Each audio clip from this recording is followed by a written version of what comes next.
Hello family, welcome back to my channel. Let me start just by saying this is not going to be my permanent filming location.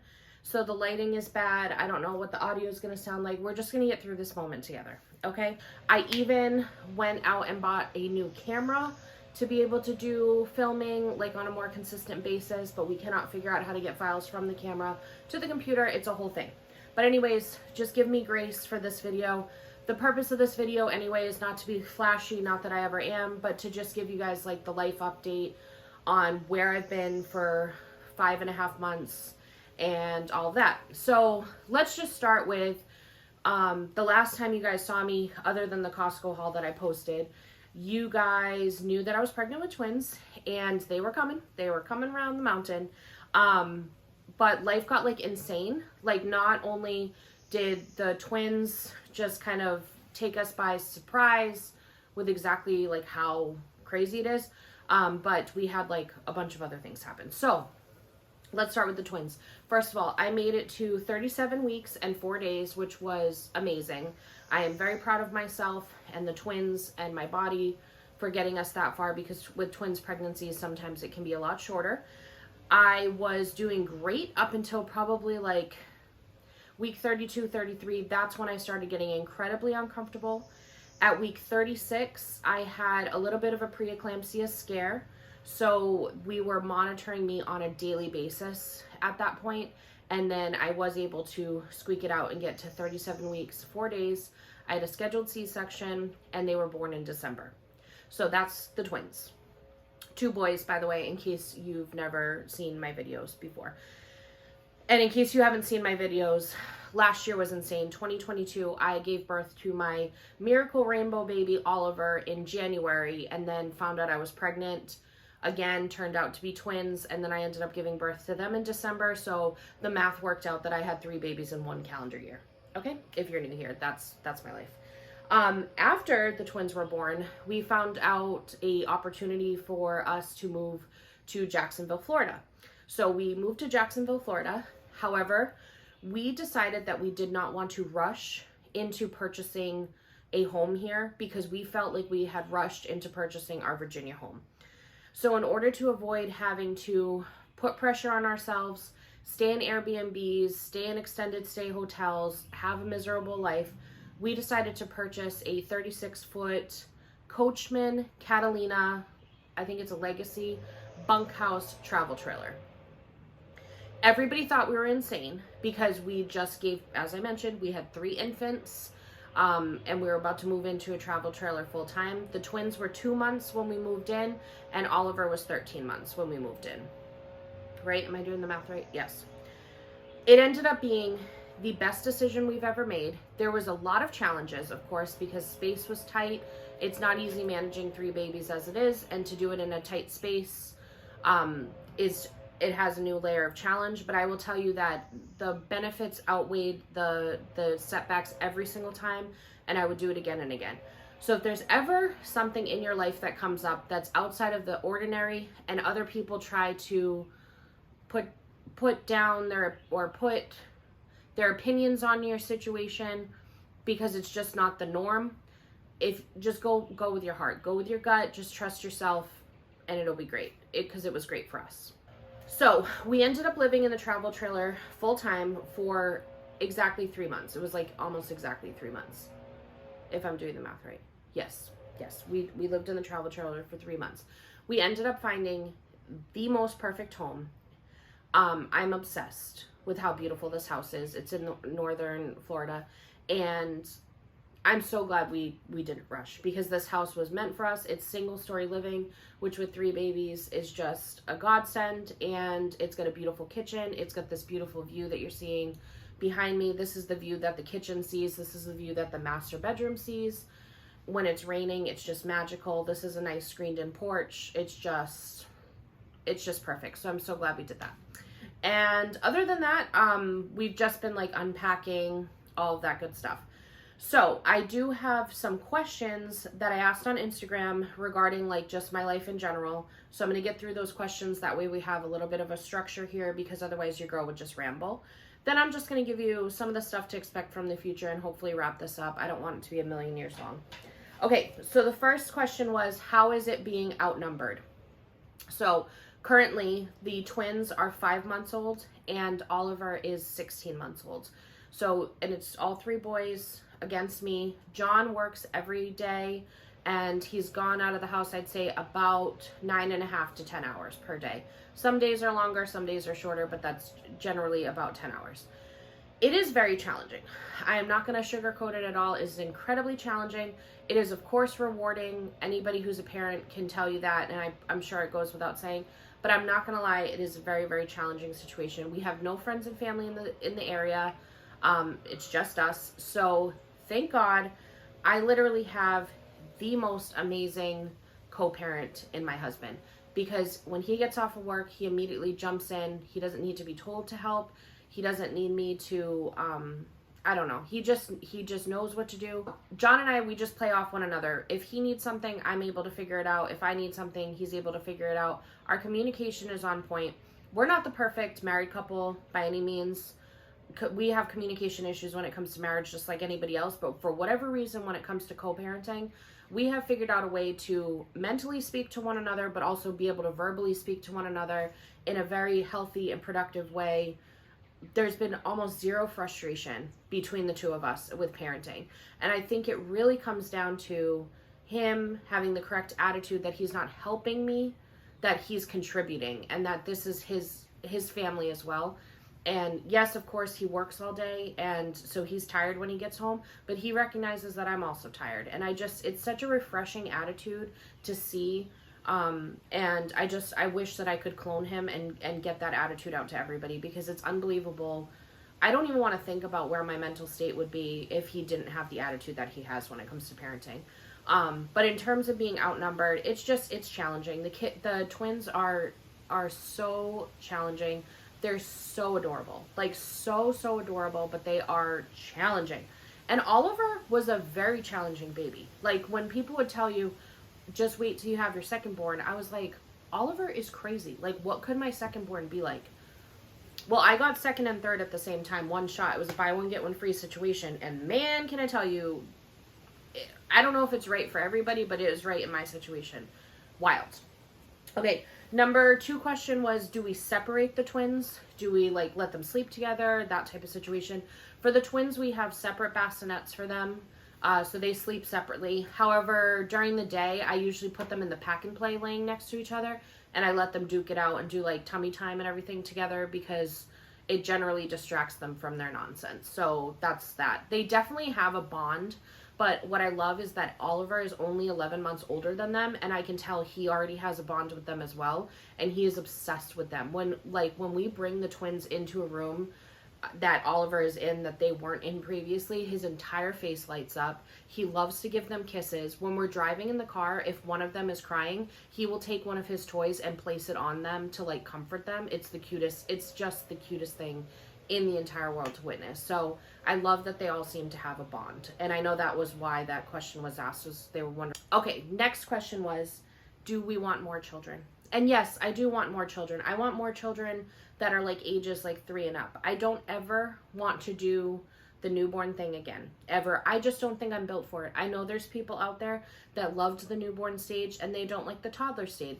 There's people out there that loved the toddler stage but hate the preteen stage. We all just have our strengths and weaknesses, so I'm not going to say that my situation is worse off than anybody else. You know, maybe your toddler is crazy, maybe your preteen is crazy, but to me right now in this moment, I never want to have a newborn again. Promise. And people can judge me for saying that all they want. It's totally fine. But for me, I just don't ever want to experience that again.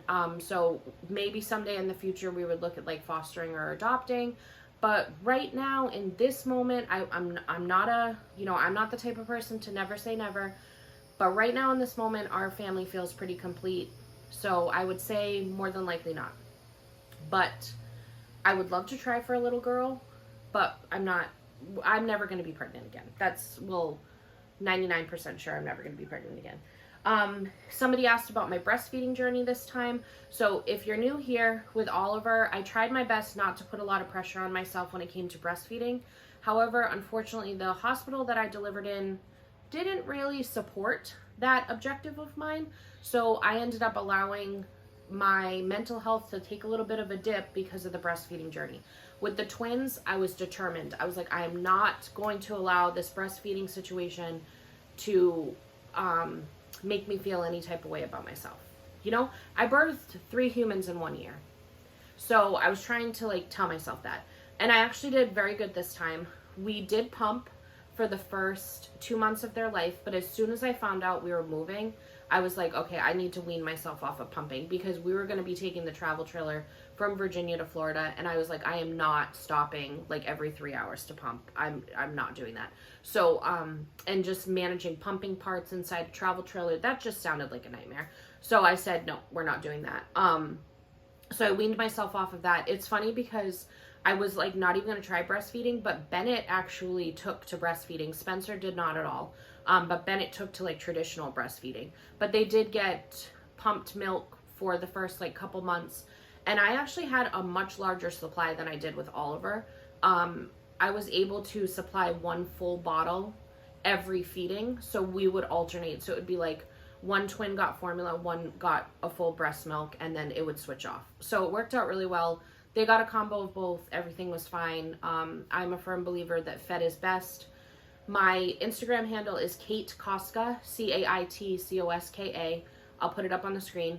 If you need to talk to somebody about the breastfeeding journey and you need to just hear assurances and talk to somebody without judgment that's not going to push you one way or another, please feel free to DM me, because the mental load that society and even the nurses sometimes in hospitals put on you about this situation is a lot. So please message me, please reach out if you're feeling like you need extra support with that situation. Okay, next question was, how do you have time to read? So as you guys maybe know from my previous videos, one of the things that I am obsessed with is reading books. I read 334 books, I think if I have the number correctly, in the year 2022. In 2023, I'm up to about almost 80 books for this half year. So I'm definitely not as far along as I was last year, which is completely understandable. And I did not set any specific expectations on myself. Well, I set a goal on GoodReads of 175 because I was thinking that's about half of what I read last year. And so I'm on track to hit that goal. So that's good. The way that I have time to read is that I do not watch TV. So I think a lot of people think of like their life, and a lot of people watch TV, which is fine because I used to watch a lot of TV too. Now it's just too overstimulating for me to watch. I'm not judging anybody that chooses to spend their time watching TV. I know that when you say I don't watch TV, it's like when you say I don't drink. It sounds like you're judging someone else for doing it. It's like, do whatever you want, you know? Anyways, so I don't really watch TV. So the time that maybe you spend watching an episode of something is the time I dedicate to reading. I also, like, anytime the boys are eating, if I don't have a lot of, like, tasks that I need to get done, I try to sneak in a few pages. And always at the end of the night, I usually read for a little bit. And I'm a very, very fast reader. So that's how I can kind of accomplish. Plus, I'm not reading, like, War and Peace, you guys. I'm reading, like, 300 to 400 page, like, steamy romance novels most of the time. Sometimes I'll throw in a thriller. Sometimes I throw in a historical fiction. But, like, I'm reading steamy romance novels. So that's how I have time to read. Do I have any book recommendations? Okay, so first of all, if you're new here, please go back. I did a top 22 of 2022 books. I still stand by every single book that I mentioned in there, but a couple books that I read this year that are like really jumping out at me. I didn't even make a list, but just the ones off the top of my head. Yours Truly by Abby Jimenez was amazing. I'm currently reading The True Love Experiment by Christina Lauren. I'm 50% in, and I'm going to tell you, it's going to be like top 5 this year for me. I'm pretty sure, because we're like halfway through. So if I think that, you know, if you're looking for like a fast-paced thriller, I really liked The Arrangement by Kiersten something. I think it was like Kiersten Modglin. I don't know. I'll make a list down in the caption. And I'm trying to think, there was another thriller that I read that was really good. Oh, The Senator's Wife by Liz, or maybe it's Liv. It might be Liv Constantine. I'll be putting the actual names on the screen here, and it'll, again, be in the caption. And historical fiction. I don't know if I've read a historical fiction this year. I'm sure I have, and I'm sure I'm forgetting something. So I'll make a nice little list down in the caption for you. But also, I started an Instagram for books solely.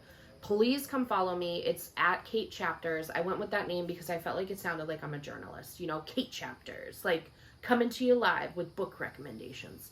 So please head over to Instagram and follow that account if you're at all interested in books, because my personal mission in life is to be like a book matchmaker. I want you to tell me the vibe and I want to give you a book. That's my goal, okay? So please head on over there. And then, let's see. The next question was, what do my days look like? This is when we were living in the RV. On my Kate Koska Instagram, I actually did like a morning video of what my days look like. Basically, my days, and it's going to sound so stupid, but basically my days look like feeding and changing my children. Like, literally, the twins eat every 3 hours, and there's 2 of them, so that takes up a lot of time. And so I change them every 3 hours. Oliver eats at like 8 a.m., 11:30, like 4 o'clock and 7 o'clock. Some are snacks, some are like real meals. So I'm basically just, my entire day is dedicated to feeding the boys. That's my day. What else do I do? Right now, in the RV, I basically there was a couch that I would put the boys, the twins, in a twinsy double boppy right next to me. Oliver stayed in his pack and play most of the day, and he just played with his toys, and then I would just kind of like swap the kids out and stuff like that. I kept a changing table on the pack and play. That was a great time because anytime I needed to change a twin, Oliver would come over. And sometimes he was just saying hi to his brother. Sometimes he was trying to like take their blankets from them. It was a good time. And then every day when John got home, we would generally go on like a very long walk around the RV park. We were walking like 2 to 3 miles a day. And we would also spend some time back in the bunkhouse. We would kind of alternate, just depending on who was feeling it. One of us would go in the bunkhouse area with Oliver, and we would get out his like toys and just like kind of let him run it out and all that. It worked out great. I feel like it was actually John's idea to buy this RV, and all of the credit goes to him because it was such a genius idea. Like, the layout of that RV was perfect for what we needed it for. It was a great life lesson too, of like the things that I didn't touch for 90 days that I had in boxes and storage. It just really opens your eyes. So when we moved into this house, and as we've been unpacking, I've been setting so much stuff aside for donation. And I already did that when we were packing. I had already put a donation pile together, and it was significant. And to be honest, if you meet me compared to other people, I don't feel like I have a lot of clutter necessarily. I don't overdo it really on decor and stuff. I have some seasonal decor. Christmas, I go pretty crazy. But I never felt like I had that much stuff. And it was, like I said, it was eye-opening. And then the last question was about RV life. So I think I've touched on that a lot. It's just the best experience. I made a reel on Instagram about my top 3 things and my top 3 favorite things and my least 3 favorite things. So I'll go over those real quick. So the first one for top 3 favorite, the community. When you walk around an RV resort, it's like you're walking around like what I imagine America was like back in like the 70s. If you lived in like suburbia and you said hello to your neighbors and they brought you like a loaf of lemon bread when you first move in. Like that's just the vibe. Like everybody talks to each other. It was just phenomenal. My second favorite thing was the amount of walking that we did. We just walked everywhere. And then the third thing, the savings. Like, it was the cost of living in an RV. We picked a moderate priced RV resort. It wasn't a cheap one. They had a monthly rate that was like a little bit less, but it wasn't like, I think it was like $1,200 a month. So I mean, that's a rent for a studio in a lot of places across America. Definitely not anywhere we've lived, but in a lot of places in America, like $1,200 would get you a studio apartment. But we didn't have an electric bill. We didn't have a cable bill. You know what I mean? Like the water bill, trash bill, any of that. So the cost is probably one of my top favorite things.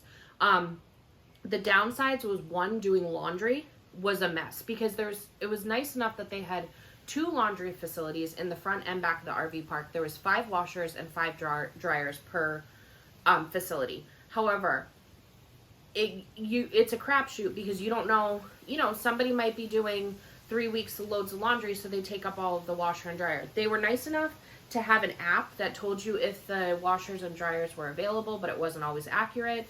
Sometimes people didn't remove their clothes. So, and then the washers and dryers that they particularly had were very finicky. So we would have to drop off our load, walk around for 50 minutes, switch it, walk around for another 50 minutes. Sometimes it wouldn't be dry, go back for another 50 minutes, and it was just a lot. At least it motivated us to walk even more, but it was just the whole process. Like when you do laundry, I want to just be able to throw a load in and then go multitask and do something else. The other downside was the internet was awful. So if you're ever going to RV, especially for like a long period of time, please look into buying your own internet, because the Wi-Fi at all of the RV resorts that we've stayed at has been horrific. Like they're not meant for streaming. So, you know, if you're trying to like entertain children or just function on the internet day to day, it's not going to work for you. And then the third thing was just the space, because even though we tried our best to maximize it, at the end of the day, going from, we were in a 3,100 square foot house into a 36 foot trailer, there's challenges, you know what I mean? I think some of it was a benefit. In some ways, the space was a benefit. And especially managing 3 kids, I didn't have to walk around a lot. You know what I mean? Everything was right there. But it was definitely a downside. So those are all the questions that I had. But if you guys have any other questions, leave them down below, because I can do like a follow-up to this or whatever, or answer it on Instagram, something like that. Okay, so next that I wanted to talk about is just what to expect next. So mostly I'm just going to get back to the same business that I had done before, which was like, I love doing the haul videos. I hope to have a little bit more structure to them. I also plan to do more book videos. Those might look a little bit different, and they're not going to be as lengthy because I'm not reading, you know, 30 books in 1 month. And recipe videos, I'm hoping. Maybe some projects around the house that I work on. Just lifestyle every day. That's what you can expect over here. Oh, I know what the other thing is. We're going to be doing lots of Disney videos, because guess what, baby? We are now annual pass holders. We were scheduled to go to Disney from April 20th through April 23rd, I want to say. And we are Disney Vacation Club members. They allowed us to purchase tickets on April 13th. Tell me that was not... and I hadn't bought park tickets yet, because I was like, oh, I don't need to worry about buying them right now.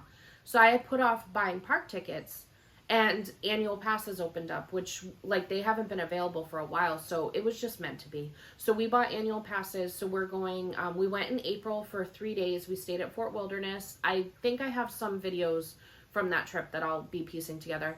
And then also we're going to be going again in July, and we're going to be going for a full 6 nights, 7 days that time, just driving down, and we're going to be staying at the Contemporary for the first time. So you can expect some Disney videos. And my goal is to try and show what it's like to be with 3 kids at the Disney parks, especially at the young age that these kids are. That way, if you have 1 or 2, baby or toddler, you can see that it can still be an enjoyable experience. Because a lot of people will tell you that it's crazy to bring a baby or a toddler to Disney, and I want you and I to prove them wrong. All right, everybody, that wraps this up. I think I've covered everything there is to cover. Please feel free to subscribe before you leave. Hang out with me. Hang out with this chaos. I appreciate you all being here, and I hope you have a great day. Bye.